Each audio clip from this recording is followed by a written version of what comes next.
my name is Ken Turner and I'm 98 years old and I've served in the British Army in World War II, as did this Sherman tank.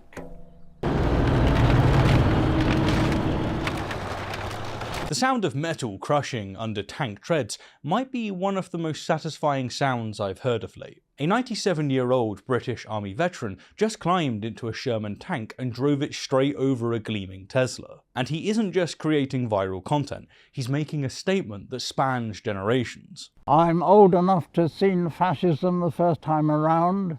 Now it's coming back.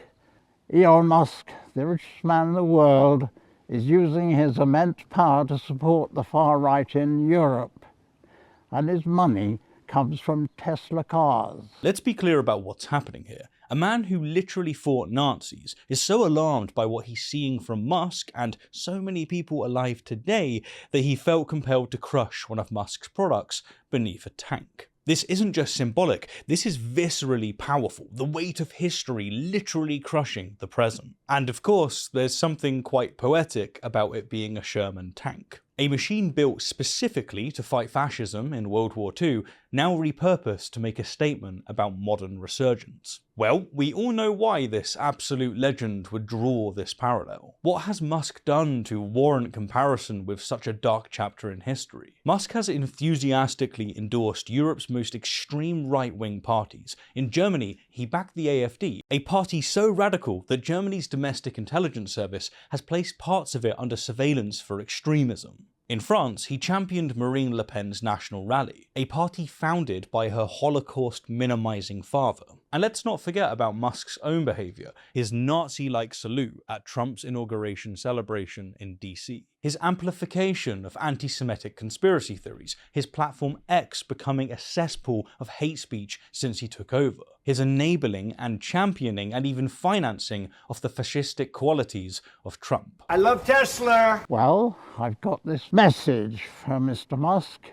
We've crushed fascism before, and we'll crush it again. There's something extraordinarily powerful about hearing those words from someone who actually did the crushing the first time around. This isn't some 20-something activist throwing around historical comparisons they learned in a textbook. This is lived experience. This is someone who knew exactly what fascism looks like because he faced it on the battlefield. I've served in the British Army in World War II. The contrast couldn't be starker. On the one hand, we have this amazing 97-year-old veteran who risked everything to defeat fascism. On the other hand, the world's richest man using his vast resources to boost parties that flirt with the same ideology that that veteran fought against. I am become meme.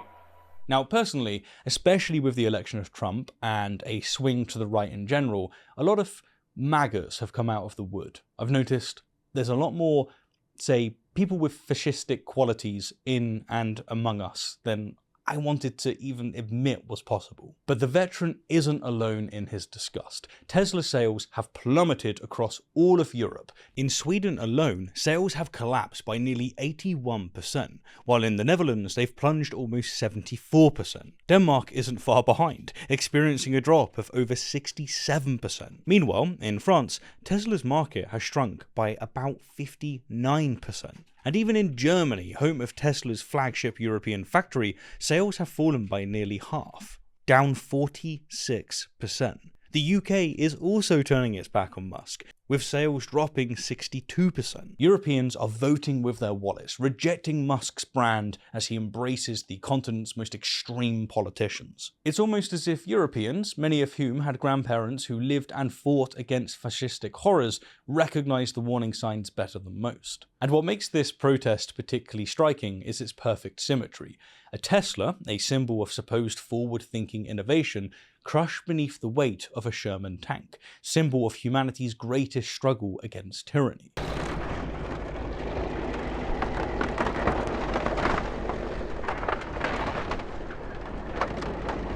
The future meets the past in a collision that raises deeply uncomfortable questions about which direction we're really heading in.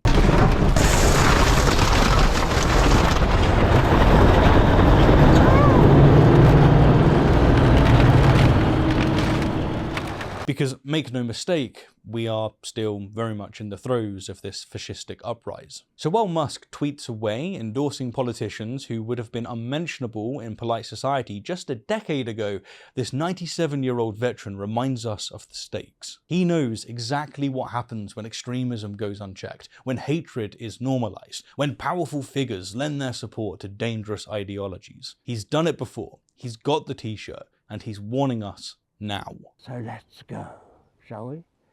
Let's go. Indeed, because if there's one thing that history teaches us, it's that fascism doesn't just disappear on its own. It has to be crushed, sometimes literally.